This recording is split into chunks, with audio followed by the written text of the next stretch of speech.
নমস্কার, welcome to my YouTube channel. আমি doctor Binoy Dutta, consultant homeopath and director of cosmic homeo care. গতকাল 2.5 বছরের একটা বাচ্চাকে নিয়ে তার মা বাবা আমার চেম্বারে এসেছিলেন। বাচ্চাটা একটা মানসিক রোগে ভুগছে। তা আমার মনে হলো এই রোগটা সম্পর্কে আপনাদের প্রত্যেকেরই একটু ধারণা থাকা খুব দরকার, বিশেষ করে যারা নতুন নতুন বাবা মা হয়েছেন তাদের জন্য। কারণ এই রোগটির সাইন এন্ড সিমটম গুলো যদি আমাদের জানা থাকে, তাহলে মোটামুটি একটা 2 বছর 3 বছর বয়সী বাচ্চার মধ্যেও কিন্তু আমরা এই লক্ষণগুলো পর্যবেক্ষণ করতে পারি, এবং এরকম লক্ষণ যদি সেই বাচ্চাগুলোর মধ্যে দেখা যায়, আমরা কিন্তু খুব তাড়াতাড়ি ডাক্তারবাবুর সাথে কনসাল্ট করতে পারি এবং তার ডায়াগনোসিসটাও খুব তাড়াতাড়ি করতে পারি। ফলে তার ট্রিটমেন্টটা অনেক তাড়াতাড়ি শুরু হয়ে যেতে পারে। কিন্তু এই রোগটা সম্পর্কে যদি আমাদের কোন রকম ধারণাই না থাকে, তাহলে যেটা হবে, রোগটা ভেতরে ভেতরে বাচ্চাটার মধ্যে বাড়তে থাকবে এবং বাচ্চাটার বয়স যখন আস্তে আস্তে 7 বছর 8 বছর হয়ে যাবে, তখন গিয়ে এটা সারফেস আউট হবে। তখন কিন্তু ট্রিটমেন্টটা অনেক বেশি দেরি হয়ে যাবে। তো আজকে আমি যে রোগটা সম্পর্কে আপনাদেরকে বলছি, তার নাম হলো অটিজম বা অটিজম স্পেকট্রাম ডিসঅর্ডার। স্পেকট্রাম কেন বলছি? স্পেকট্রাম মানে কি? একটা রংধনু। ওখানে দেখবেন একটার পর একটা রং পরপর পরপর করে সুন্দর করে সাজানো থাকে। ঠিক তেমনি এই রোগটাতেও কিন্তু variety of sign and symptom পাওয়া যায়, তাই এটাকে স্পেকট্রাম ডিসঅর্ডার বলা হয়। তো এর লক্ষণগুলো দেখতে গেলে সবার প্রথমে আমরা যেটা পাই সেটা হলো এর সোশ্যাল ইন্টারাকশনে একটা সমস্যা। অর্থাৎ বাচ্চাগুলোকে যখন আপনার ডাকছেন বা ওদের সাথে যখন কথা বলছেন, দেখবেন ওরা কিন্তু কোন রকম রেসপন্স করছে না। এবার বাবা মা কিন্তু যখন যদি এই রোগটা সম্পর্কে কোন রকম ধারণাই না থাকে, বাবা মা ভাববে অ্যাজ ইফ বাচ্চাটা বোধহয় কানে শুনতে পায় না। আপনি ওকে চিৎকার করে ডেকেই যাচ্ছেন, ঘাড় ঘুরিয়ে একটিবার আপনাদের কিন্তু সে তাকাবে না। মানে কোন রকম সোশ্যাল রেসপন্স কিন্তু সে করবে না, সে মুখেও কোনো কথা বলবে না বা ঘাড় ঘুরিয়ে আপনার দিকে তাকাবেও না। সেকেন্ডলি আমরা যেটা এই সমস্ত বাচ্চাগুলোর মধ্যে দেখতে পাই সেটা হচ্ছে কি আই কন্ট্যাক্ট। মানে কি? ধরুন আমাকে আপনাকে যদি কেউ ডাকে, তাহলে আমরা আগে কি করি? আমরা তার মুখের দিকে তাকাই ফার্স্টে, বা তার চোখের দিকে তাকাই, তারপর আমরা রেসপন্স করি বা আমরা কথা বলি, বা কথা বলার সময় তার দিকে তাকিয়ে কথা বলি। এই বাচ্চাগুলোকে যখন আপনারা ডাকবেন, ডাকতে ডাকতে ডাকতে ডাকতে একবার যদি আপনার দিকে তাকায়, আপনার চোখে চোখ পড়ার সঙ্গে সঙ্গে কিন্তু ও চোখটা সরিয়ে নেবে, আপনার চোখের দিকে কিন্তু ও তাকাবে না। অর্থাৎ এরা কিন্তু কোন রকম ভাবে আই কন্ট্যাক্ট করে না। এছাড়া আমরা এই সমস্ত বাচ্চার মধ্যে কি দেখতে পাই? এই বাচ্চাগুলোর মধ্যে একটা রিপিটেটিভ ডিসঅর্ডার বা রিপিটেটিভ একটা বিহেভিয়ার আমরা দেখতে পাই। সেটা কি? ধরুন বাচ্চাটিকে বললেন যে যা তোর মাকে বল রান্নাটা তাড়াতাড়ি একটু করে ফেলতে।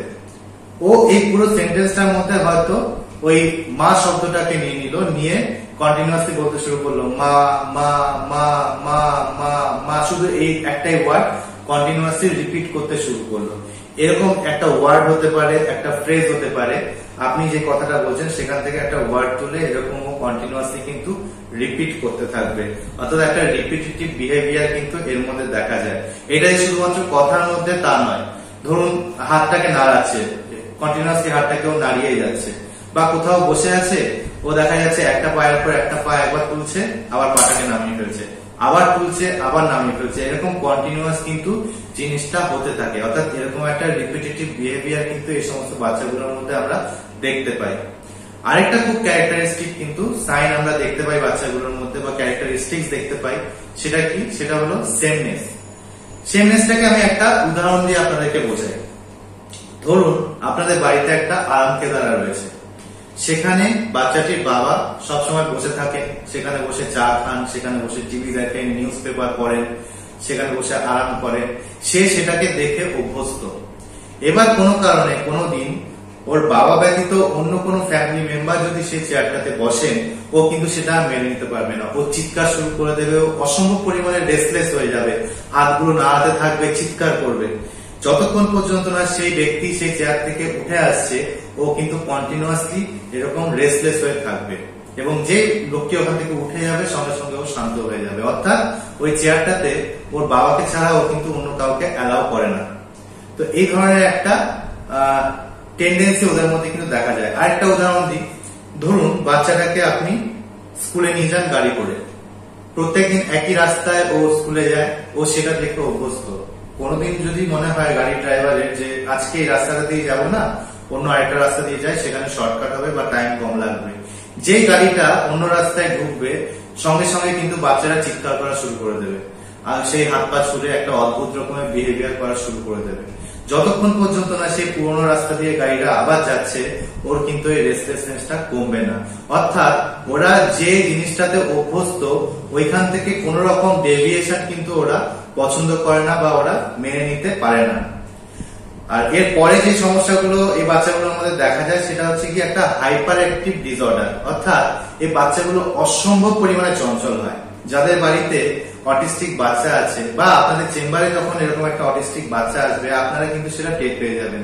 একবার চেয়ারের উপর উঠে যাচ্ছে, একবার চেয়ার থেকে নেমে যাচ্ছে, একবার টেবিলের উপর উঠে যাচ্ছে, একবার টেবিল থেকে নেমে যাচ্ছে, একবার এই জিনিসটা ধরে টানছে, একবার ওই জিনিসটা ধরে টানছে। মানে কোন রকম ভাবে দুজন তিনজন মিলেও কিন্তু ওকে আটকে রাখা যাবে না, ও এতটাই রেস্টলেস হতে পারে। আবার এর উল্টোটাও কিন্তু হতে পারে, এরা অসম্ভব শান্ত কিন্তু হতে পারে। এছাড়া এদের কিন্তু একটা বোধ বুদ্ধির অভাব থাকে, অর্থাৎ এদের মধ্যে কিন্তু বোধ বুদ্ধিটা অত বেশি ডেভেলপ করে না। কেন ডেভেলপ করে না? কারণ এরা বাইরের যে দুনিয়াটা রয়েছে, ওদের বয়সী যে 5টা বাচ্চা রয়েছে বা অন্যান্য মানুষদের সাথে এদের খুব একটা ইন্টারাকশন নেই। এরা নিজের মনে নিজে থাকতে বেশি ভালোবাসে। ফলে কি হয়, বাইরের দুনিয়ার সাথে কোন রকম ইন্টারাকশন না থাকার জন্য এদের মধ্যে কিন্তু বুদ্ধিটা অতটা বেশি ডেভেলপ করে না। আরেকটা খুব ক্যারেক্টারিস্টিক এদের মধ্যে দেখা যেতে পারে, সেটা হচ্ছে যে জিনিসগুলো ঘোরে, যেমন ধরুন সিলিং ফ্যান বা গাড়ি, খেলনা গাড়ির যে চাকা হয়, এই ঘূর্ণায়মান জিনিসগুলো কিন্তু ওদেরকে অসম্ভব বেশি ফ্যাসিনেশন দেয়, অসম্ভব বেশি আনন্দ দেয়। এবং দেখবেন একটা অটিস্টিক বাচ্চাকে যখন আপনি খেলনা দিচ্ছেন, ও কি করবে, খেলনাটা নিয়ে গাড়িটাকে উল্টে ও চাকাটাকে কন্টিনিউয়াসলি এরকম ঘোরাতে থাকবে, এরকম ঘোরাতে থাকবে। ওদের কিন্তু এটাতে অসম্ভব বেশি একটা আনন্দ হয়। তো এই যে টোটাল একটা পিকচার আমি বললাম অটিজমের, এই টোটাল পিকচারটা যদি কোনো বাচ্চার মধ্যে আপনি লক্ষ্য করেন, তাহলে আমার মনে হয় খুব শীঘ্রই আপনার যিনি নিকটবর্তী ডাক্তারবাবু আছেন তার সাথে একটু পরামর্শ করা যে এটা অটিজম না এটা অটিজম নয়। তো তাতে কি হবে, তার ডায়াগনোসিসটা খুব তাড়াতাড়ি হবে এবং তার ট্রিটমেন্টটাও কিন্তু খুব তাড়াতাড়ি শুরু করা যেতে পারে।